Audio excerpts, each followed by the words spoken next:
This episode is brought to you by Audi. The road is calling. Embrace the thrill of the drive with the all-new, fully electric Audi Q6 e-tron. Featuring effortless power, serious acceleration, and advanced Audi tech. It's not just a new EV. It's a new way to experience driving. The all-new, fully electric Audi Q6 e-tron is here. The next chapter of Audi starts now. It's time for basketball, and Uber Eats is dropping deals on game day favorites to keep you locked in on the action. Like when you're craving a buzzer beater, but also buffalo wings. Or when an upset makes you want to ugly cry into a pizza. And right now, Uber Eats has game day deals from Burger King, Buffalo Wild Wings, KFC, and hundreds more local favorites. So you can keep your eyes on the ball and your hands on a burger. Order now, only on Uber Eats. Product availability varies by region. See app for details. Clorox Sentiva smells like grapefruit. Cleans like Clorox. And feels like...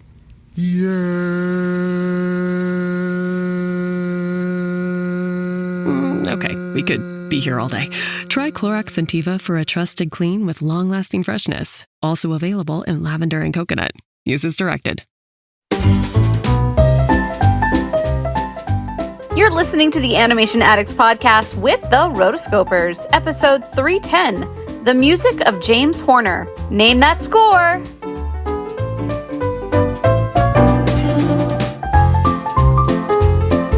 Welcome to the Animation Addicts Podcast with the Rotoscopers, the #1 place to get your animation fix with animation addicts just like you. Each episode, we dive into the wonderful world of animation featuring Disney, DreamWorks, Pixar, and everything in between. From hilarious discussions and movie reviews to interviews with industry insiders, this show's mission is to brighten your day through our love of animation. So hop on your nerdy couch, grab some snacks, and get ready to hang out with your animation besties because it's time to dive into today's episode. Hey there, Animation Addicts. I'm Morgan Stradling. And I'm Chelsea Robson. Morgan, you've noticed that I've been on a bit of a music kick, right? Of course. I mean, when are you not on a music kick? Fair question. Okay, on the podcast, we started out a couple weeks ago doing the best of the rest, and then we also did the Sherman Brothers episode. And on the best of the rest episode, I decided that I also wanted to do a James Horner episode because we never did a tribute to him. We did not. I know. Is this our new thing? We're going to do tributes to anyone in the animation industry? No, but the fact is I was all inspired after the Best of the Rest episode to give him a proper salute. And so that is what we're going to do today. Mm-hmm. If anyone deserves one, it's Mr. Horner. I can say to my new Samsung Galaxy S25 Ultra, hey, find a keto-friendly restaurant nearby and text it to Beth and Steve. And it does, without me lifting a finger. So I can get in more squats anywhere I can. 1, 2, 3. Will that be cash or credit? Credit. 4. Galaxy S25 Ultra, the AI companion that does the heavy lifting so you can do you. Get yours at Samsung.com. Compatible with select apps. Requires Google Gemini account. Results may vary based on input. Check responses for accuracy. Support comes from ServiceNow. We're for people doing the creative work they actually want to do. That's why this ad was written and read by a real person and not AI. You know what people don't want to do? Boring, busy work. Now with AI agents built into the ServiceNow platform, you can automate millions of repetitive tasks in every corner of your business, IT, HR, and more, so your people can focus on the work that they want to do. That's putting AI agents to work for people. It's your turn. Visit ServiceNow.com. Make your next move with American Express Business Platinum. You'll get 5 times membership rewards points on flights and prepaid hotels booked on AmexTravel.com. Plus, enjoy access to the American Express Global Lounge Collection. And with the welcome offer of 150,000 points, your business can soar to all new heights. Terms apply. Learn more at americanexpress.com/business-platinum. Amex Business Platinum, built for business by American Express.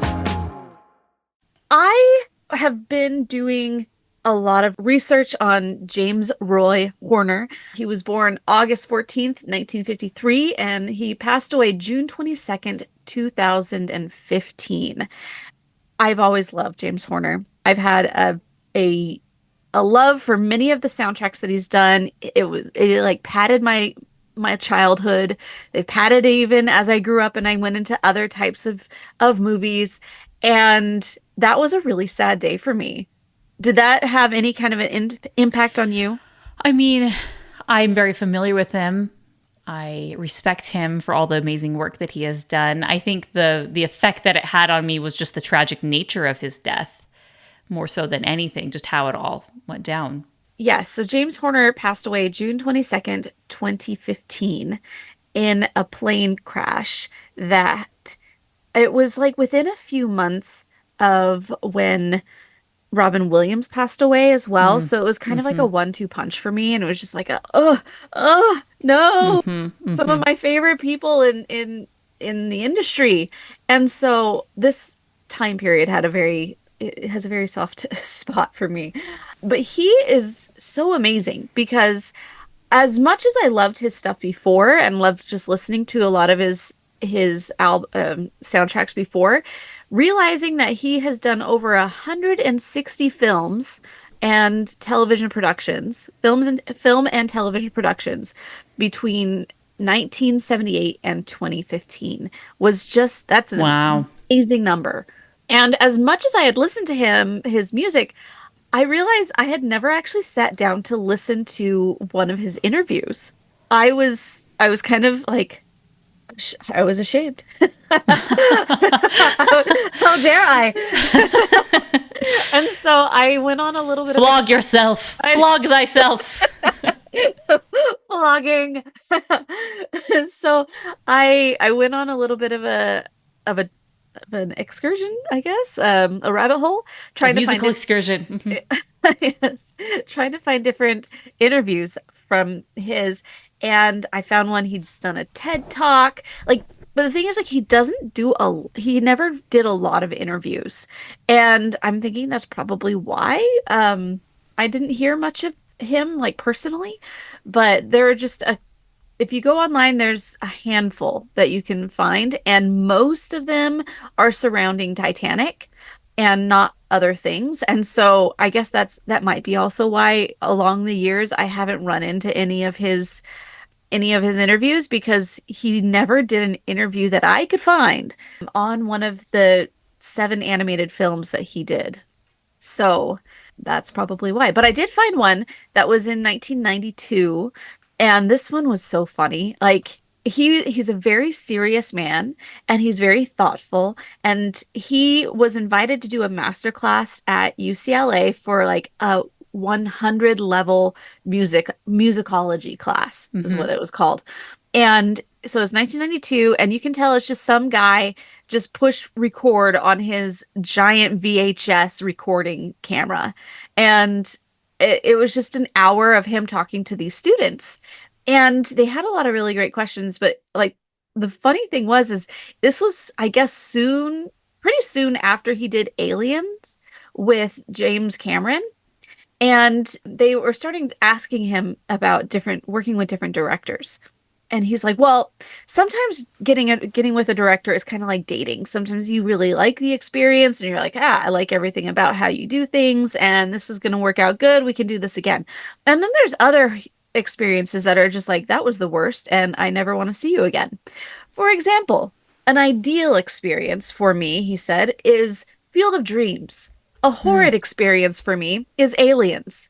I feel like I never want to see James Cameron again. Woo. And so, like I said, this is 1992.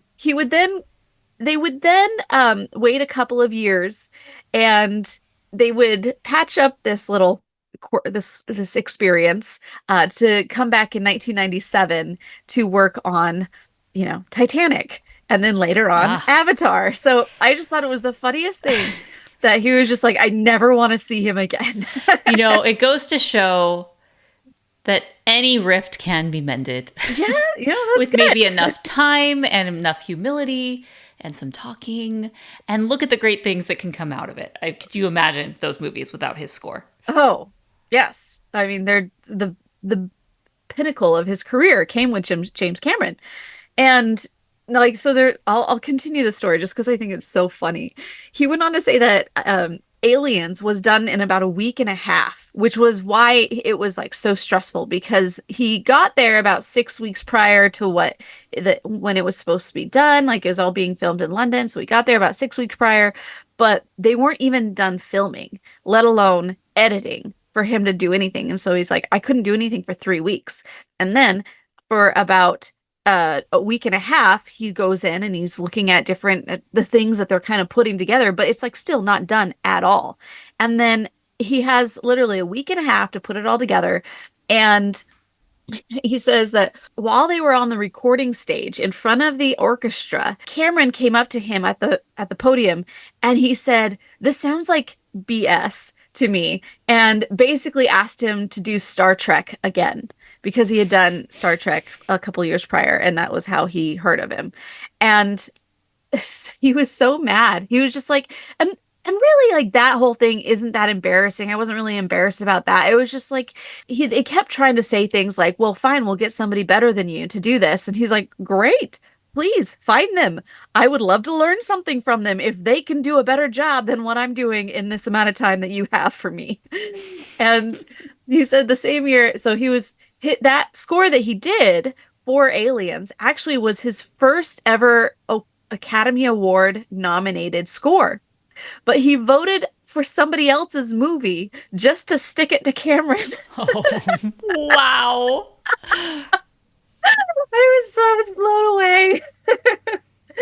I'm like, that's petty. That is Yes. that is the type of petty that I can just respect, like, out of this world. And then there was another interview later that was talking about Titanic. At first I was thinking maybe this like 1992 like recording, would he have been annoyed or like would he have felt bad for saying these things in 1992, because he just turned around and, like, not turned around right away, but after like 5 years later comes back and does something with James Cameron again for Titanic. But no, he was very much open about the whole thing in that next interview. He's like, yeah, the reason why we didn't work together, and it was a very difficult time to work together, was because of how the whole process worked on Aliens. And then I had just done Braveheart and I saw a rough cut of Titanic, and I felt like I could do this film really well. And it was just in my lane. And he said that Cameron and he had both, like, called each other within like 3 days for separate reasons. And they were like, okay, let's actually meet. And he's like, yeah, it took about the first 5 minutes were putting or patching up the past, and then the rest was just about the film, like, and it went on for 3 hours. So yeah, like, he did mention, he's like, sometimes healing, that you mellow with age. He was just very gracious about the whole thing, but it was just really funny to hear the very, very open interview in 1992 of like, no, I voted for somebody else because I did not want him to win. That is without guile, that's for sure. Pure, innocent. Yeah, nope, that's what I did. It was amazing. So he's actually really a purist as well. Like, for example, apparently he had a beef with Alan Menken and Howard Ashman because The Little Mermaid had just come out and Beauty and the Beast. And he said that, while I believe that they are fantastic songwriters and they did a fantastic job with the songs themselves, the fact that they won for best score is something that I don't agree with the Academy Awards, because they came up with some of the motifs, but they quote farmed it out, unquote, to trained orchestrators and then took the credit for that. So yeah. I was like, yeah. But for him, as a purist, as a guy who actually does both the songwriting and the orchestration, he was like, how dare you? So those are some prior to this day unknown facts for me about James Horner. Well, thanks for enlightening us. Now I feel like I definitely have an understanding of who he is and his attitude. Yeah. Sassy little one. He's so sassy. But forgiving. Yeah, it's very, like, he just seemed like a guy that was very, I'm just going to tell you exactly how I feel and why I feel it. And I'm not going to hold it, like, he would hold it against you, but at the same time, he's not going to hide why he's holding it against you. Like how some people are just like, you should know. Yeah. And it's like, he's like, no. You did this, this, and this, and this. Fix those things and maybe we can figure this out. But no, these are dumb. Nice. I was like, okay, I can respect that. So I made a list. If you go from Wikipedia, you have the list of compositions by James Horner. And I went through and I realized at first I thought, man, I just felt like he was always with Don Bluth. And then I realized, no, he did 2 films that were directed by Bluth, but the rest that were animated were all with Amblin Entertainment. Except for Once Upon a Forest, which was Hanna-Barbera, but everybody and 20th Century Fox. So I guess like somebody from Amblin went to 20th Century Fox and was like, we can still be friends, right? Yeah. So I'll go through the list of animated movies he did, and all of the animated movies he did were from 1986 to 1995. So we start out with An American Tail. And I'll just go through these, and if you have something that stands out, stop me, okay? Okay. So the next was Land Before Time. Then we have An American Tail, 50 Goes West, which I was very happy that they brought him back for that. That was like, good job. And then Once Upon a Forest, We're Back, A Dinosaur Story, The Page Master, and Balto. Which, we just watched Balto last week. Oh, nice. Yeah. So 7 films, and for whatever reason, I just felt like he did so many more. Yeah. But it was because he had a lot of notable but not animation movies that I'm thinking of. But very notable to the kind of kids category would be Honey, I Shrunk the Kids in 1989 with Disney, Hocus Pocus, Casper, The Spiderwick Chronicles, Mighty Joe Young, How the Grinch Stole Christmas, and Avatar. And I know that's not really like kid related, but I mean, it's like animation notable. Right. And then other movies that I listen to because I love them. You have The Mask of Zorro, Amblin Entertainment, Jumanji, and The Magnificent Seven, which was his very last one that was finished before he died. There are, like I said, 160 total film and television productions. So those are the ones that stand out most to me. Of those movies that I've mentioned, you had the animated ones, the animation related ones, and then just the ones that I like. Which ones do you have any kind of connection to? I think Land Before Time probably is going to stand out the most. I think American Tail, once I listen to it, will stand out. I do remember seeing Once Upon a Forest at my grandma's house, but I'm not sure how connected I am to that score. We're Back, we had. So I'd be interested to remember those motifs again. And then Page Master, I've seen twice. And then Balto just heard it. So Hocus Pocus, obviously, fantastic score. Honey, I Shrunk the Kids. Casper, really stands out. I can imagine it in my head, but if I tried to sing it to you, it wouldn't happen.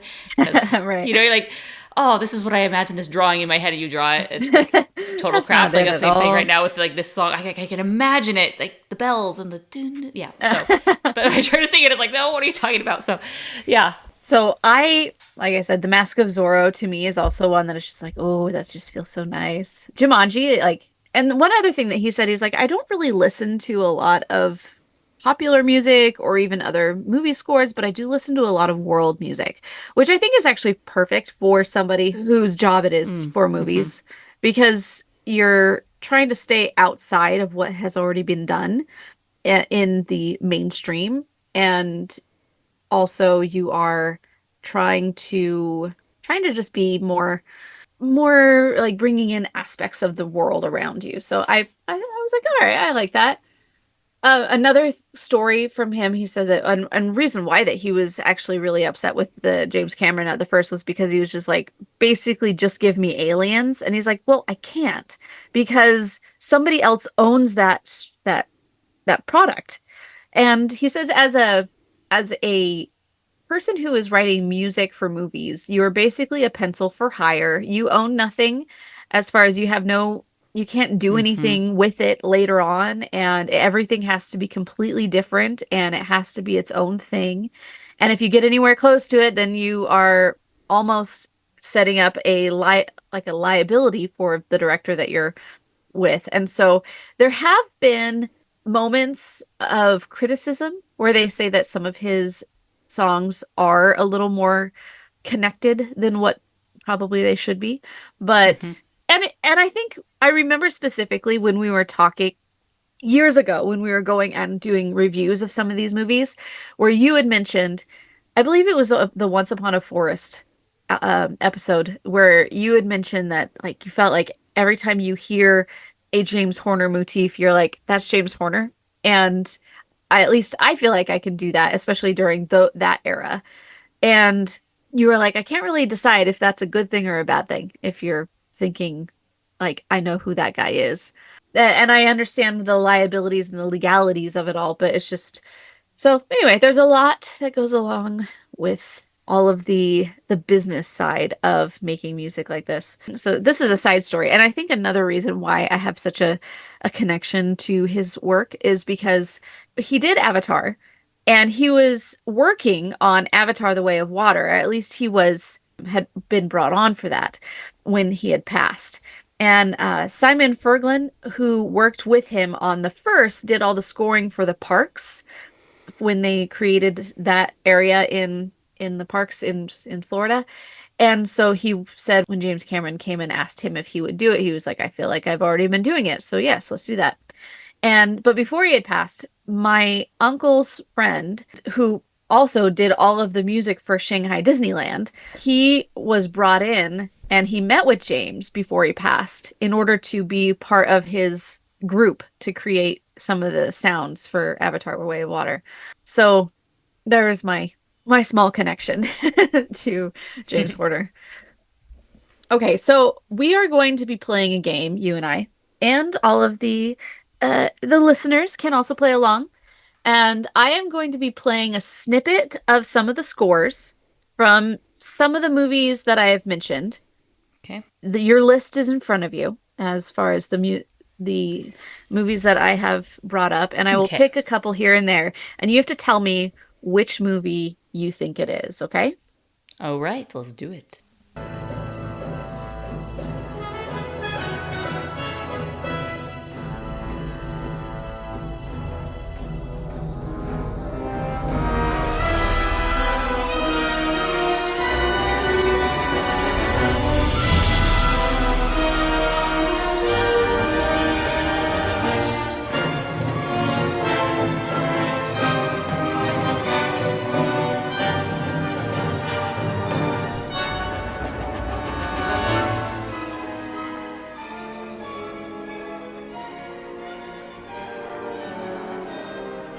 Okay, this sounds very like whimsical, sort of fantasy.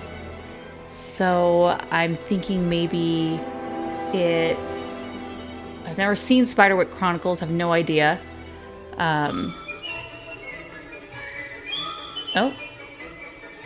Jumanji? Or Pagemaster? I don't know. Pagemaster. All right. This is actually We're Back, a dinosaur story. We're back.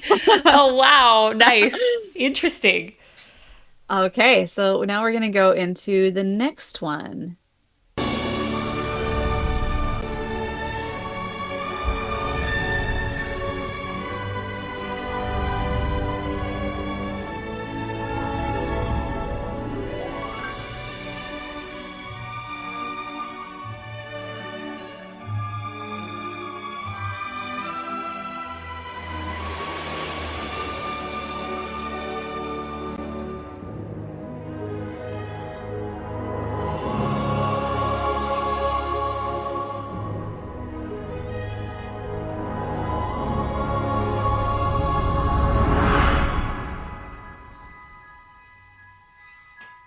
What are you thinking? He loves those little bells, those little like chimey bells.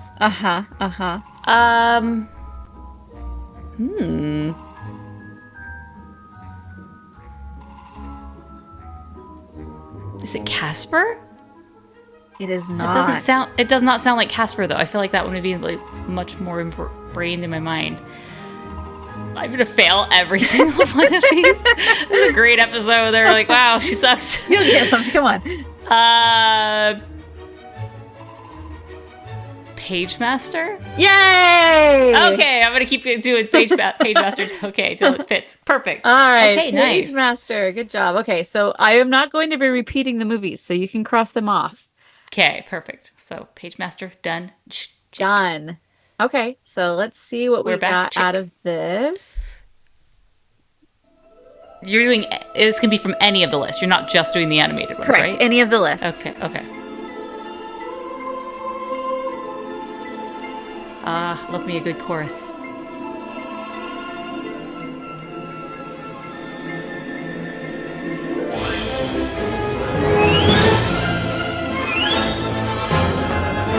Hocus Pocus. Ah, good job. Yeah. Seen that enough times to recognize it. Yeah. Good job. All right, we got Hocus Pocus in there. Okay, let's see this one.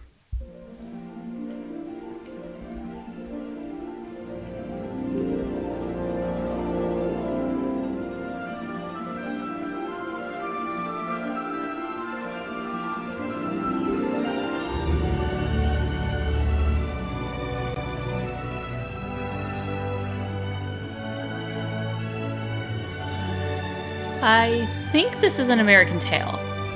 It is not, but I'll give you one more shot. Okay. Let me keep listening.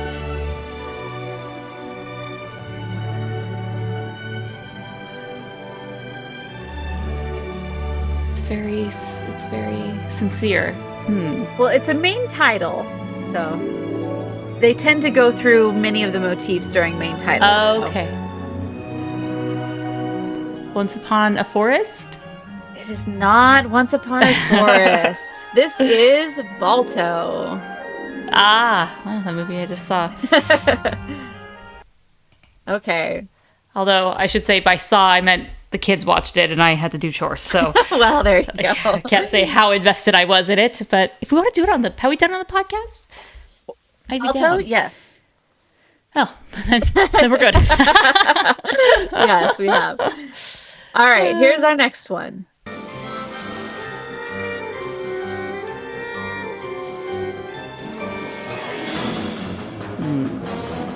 This is a main title, so once again, it's so give it some time.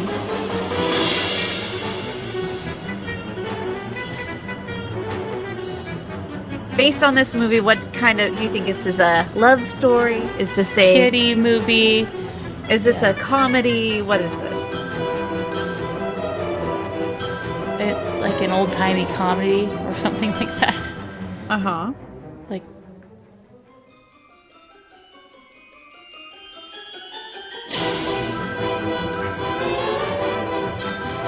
what is this? It sounds so familiar. Sounds like a train.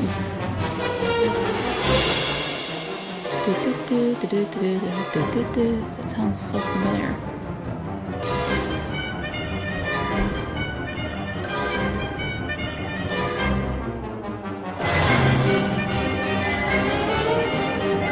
Think of something small. Honey, I Shrunk the Kids. Yep, there you go. Okay, I think I've seen that 30 plus years ago. So yeah. All right. Yeah, it sounds like a little factory, like you're shrinking someone down machine. Well, I think it's like little like ants or something going through the ground. So it's like on a little mission. Okay, so let's see this one.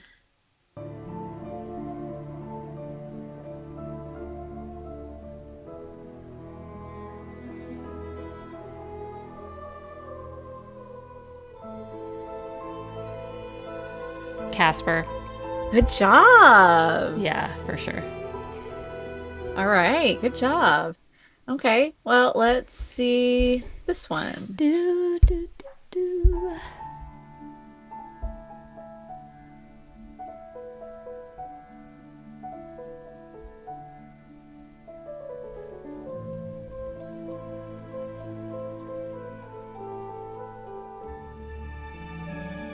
Is that about the Casper theme?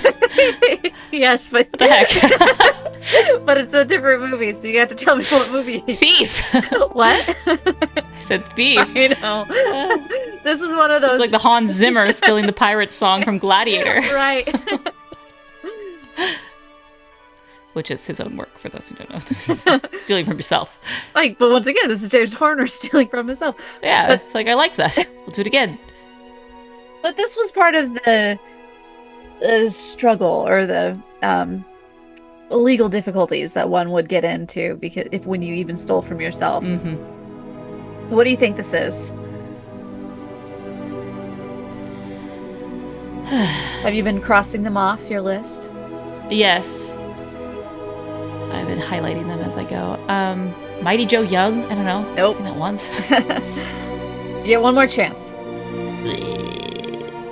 Jumanji? Nope. Although I think Jumanji would be a little bit more This is the triumphant. Spiderwick Chronicles. Oh, well, I literally know nothing about that movie, never seen it, never read the book, so So I was I remember that would be a failure. When Marissa was watching this at some point in time, and as she's watching it, all I hear is the da da da da da da da da, and I'm like, is she watching Casper? Like, because the whole Casper soundtrack is burned into my brain, and there's been times where I've woken up singing one of the songs, and then I'm like, where is this song from? And it took me like however long, and then I randomly started watching Casper, and I'm like, it's here. So when I heard it on this one, I was like, what in the world? And so I was so sad. I was like, oh, James, why you gotta steal from yourself like that? But it's fine. I forgive. All right, let's see this one.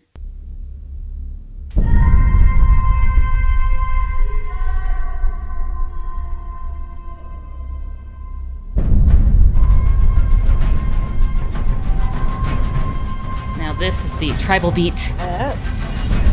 Yes. I just don't want to speak too soon. Avatar also.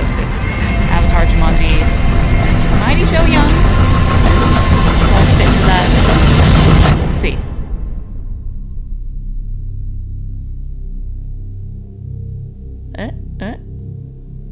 Ominous.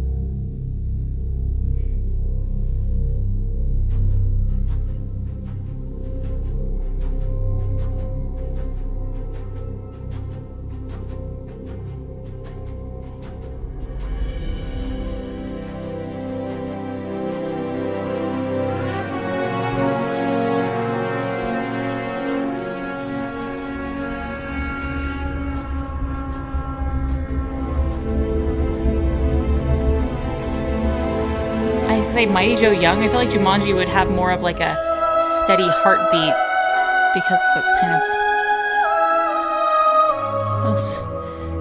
we got the angelic singer.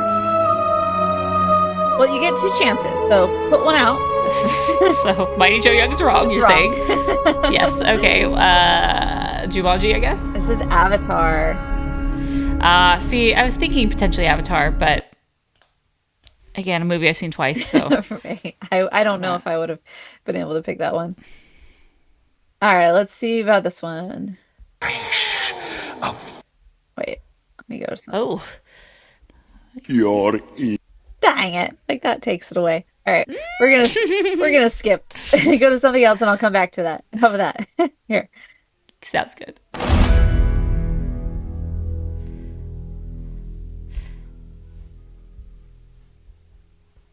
Okay. Oh, Mask of Zorro. Good job. Got the Spanish flair, yeah. Okay. I love this. Is honestly one that I just listen to just for the fun of it. Movie I've seen one time. Antonio Banderas. He's the best. Okay. And now let's do this one.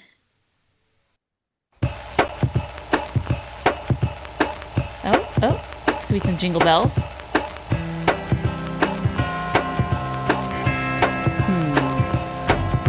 Get off your sled and go to bed. Don't you ever tire. Throw a bone, I'm finally home.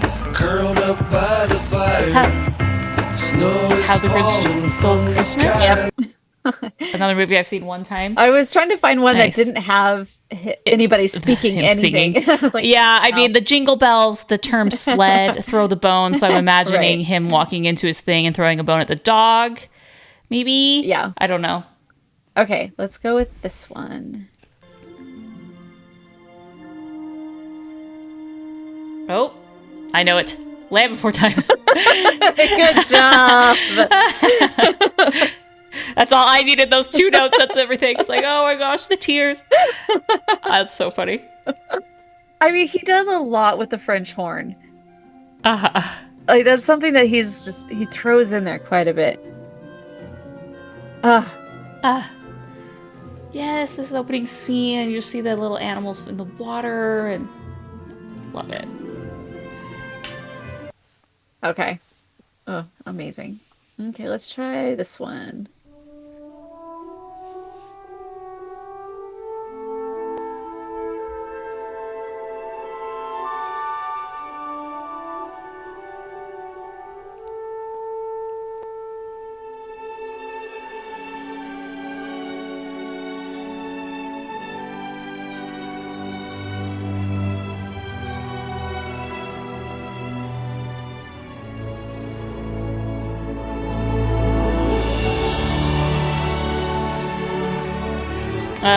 Once Upon a Forest. Good job! Yeah. We remember this from the last episode. Yeah. Okay, let's try this one.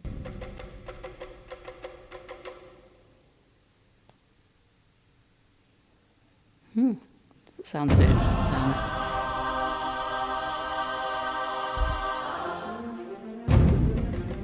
There's 2 options here. I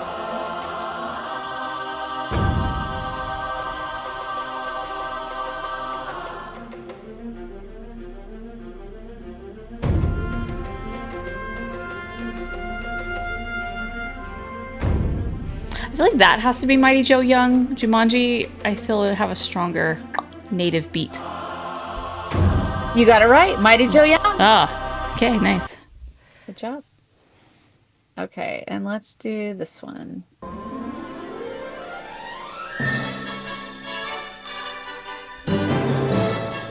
American Tell, Fievel Goes West. Good job. Let's hear it go. Yeah, there we go. I like it.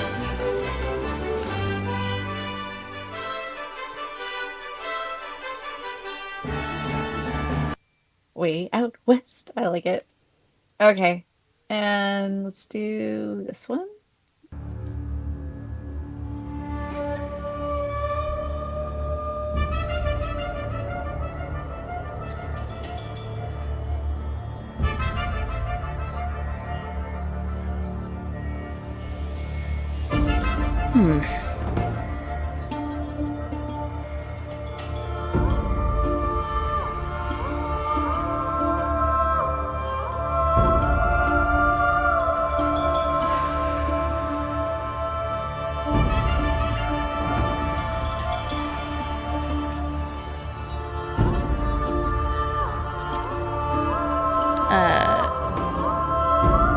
Magnificent Seven? Good job. You got it. Okay. It's like, that's not what I'm expecting from those other... There's 2 left on the list, Jumanji and American Tail, so... They're going to be pretty easy to tell. Okay. Woohoo! By process of elimination and sucking at the beginning. I mean... Yes, American Tail.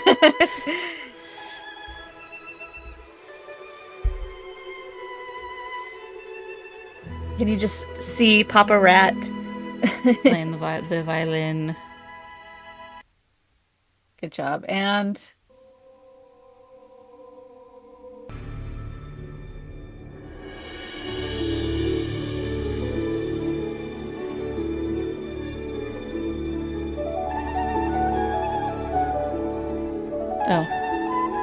Oh, Jumanji, of course.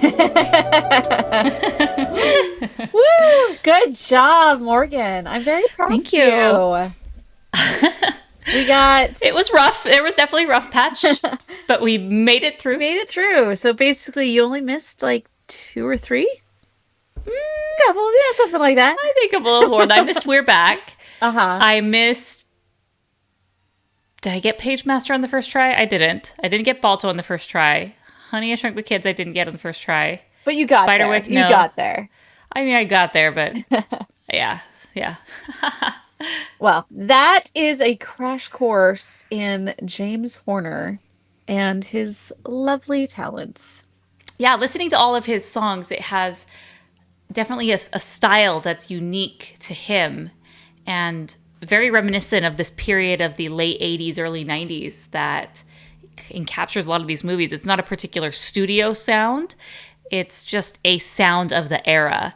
And obviously he wasn't the only guy making movies during this time and writing scores, but they're very memorable and have his fingerprints all over them. Yes. Well, as time went on, and basically after 1995 is when he stopped doing a lot of, I'd say after 2000 is when he stopped doing anything that was like kiddie related. And then he started doing like The Boy in the Striped Pajamas and like because he could do whatever he wanted. He just did Titanic. The man could do whatever he wanted. Yeah. And so he was like, I'm just going to pick whatever I want to do. And generally that didn't end up being an animated movie, but I love him for what he offered during the time that he gave those fun movies to us. Or the fun soundtracks to those movies. Thank you for your service. Thank you. Well, that service to the world. Yeah. Well, that is my episode, my James Horner Name That Score episode. I would like to know anybody who has been listening to this, if you have a favorite score, you can let us know. We got voicemails available as well. We do have one available. One person. Yes, we have one voicemail, and it is from good old Jeremiah. So with that, I'm going to pull that up, and we are going to give it a listen. Give it a little listen. Hello, Rotoscopers. It's Jeremiah. It's karaoke night right now, so if you hear my brother and my little cousin singing loudly Romeo and Juliet by Taylor Swift, that's an occupational hazard at the moment. I can respect that. I'm so glad you guys had such a lovely reaction to my lengthy Winnie the Pooh review. I am glad it brought you joy. It certainly brought me joy, as I'm sure you could tell. And I wanted to say a few words about Rabbit. I am a defender of Rabbit. Morgan, you said that a rabbit is not a good friend. Well, what would you say, Morgan, if somebody came to your house, ate all the food in your fridge, then scraped back your chair, and left and got stuck in your door, and you couldn't use it for such a long time afterwards? I think you would be a bit grouchy. And yes, but Pooh came in, and he did offer the food to Pooh. Yes. He could have said no, put his foot down, set some boundaries. But continue. And mind you, this friend was not even invited in the first place. And we're not always Pooh people. Sometimes we make bad decisions. Sometimes we're the ones who just want to be left alone in our garden. Sometimes we're the ones who say the wrong thing. And we just have to apologize to Tigger. And that's just how it is, you know? So I think we need Rabbit to remind us of that. And I hope you're well. All right. That's all, Rotoscopers. Bye-bye. Fair enough. I like it. In defense of Rabbit, that shall be called. Oh, there you go. I love it. Yep. He's right. I mean, Rabbit has his own reasons for being the way that he is. He does. And it is hashtag relatable. Yes. Pooh, also, we should say, not a good friend. Right. Really kind of a bit of a doof. But it's a lovely, snuggly little guy. I mean, that's a good point in saying that all of us at times can be not a good friend. And except for Piglet. Piglet seems to be the only one that, like, is consistently a good friend and even gives up his house. So yeah, a bit of a pushover. I've talked about this. Yeah. I don't appreciate that you give your house to us. Oh, okay. Hey, that was under threat of violence. Had to protect himself. All right, that's all we have for this episode of the Animation Addicts Podcast. James Horner 101. Hopefully this brought you back to a time of your childhood, or if not, if this was pre your childhood, go and watch these movies so that way they can become a part of you. James Horner, he lives in you, as the Lion King likes to say, or the Lion King musical. So yes. All right, until next time, we are the Rotoscopers.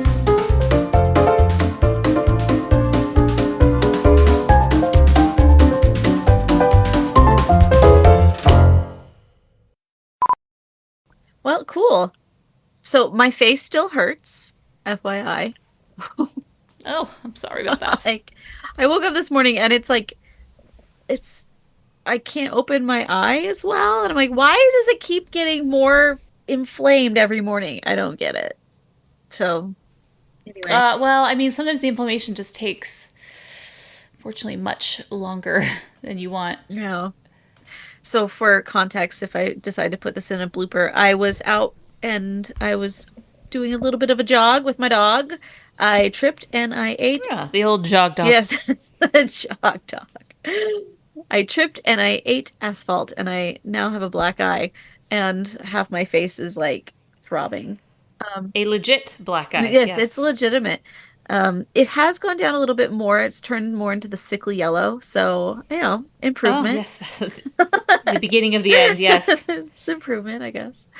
But it's still legitimately black eye. I am very happy that I was able to find a almost perfect color match with eyeshadow so that I can actually do something that record myself or do some kind of go out in public. No one will ever know. Go out in public and people are at least not like thinking or at least in shock by my face. It's fine. What's going on with your face? Yikes. You got quite a wallop. You've covered it up so well. I say hats off to you. Thank you. No, there was a couple days where I would like get a glimpse of myself in the mirror and I was like, man, you got quite the wallop. Anyway, watch out. That concrete. Yeah. That asphalt, excuse me. It's no good. It's dangerous. It is. Ought to be laws against it. To be Just kidding. It's like they'll just have to make sure that they catch us on the right day. I know. I'm gonna wait here. I know I'm gonna get those rotoscopers. I'm gonna save it. I'm gonna sabotage their show. Okay, go over here. Deep breath. Okay. You've been listening to the Animation Addicts Podcast. If you enjoyed this episode, don't forget to subscribe and be sure to leave us a 5-star review. We're available on Apple Podcasts, Spotify, and wherever you listen to podcasts. And if you want to help spread the word, be sure to share the podcast with your friends on social media. Just don't forget to tag us at Rotoscopers on Instagram and use the hashtag Animation Addicts. For all the links and full show notes for this episode, go to rotoscopers.com/podcast. Now, if you still can't get enough for your animation fix, be sure to subscribe to us on YouTube and visit rotoscopers.com for more animation news, reviews, and interviews. Thanks for listening.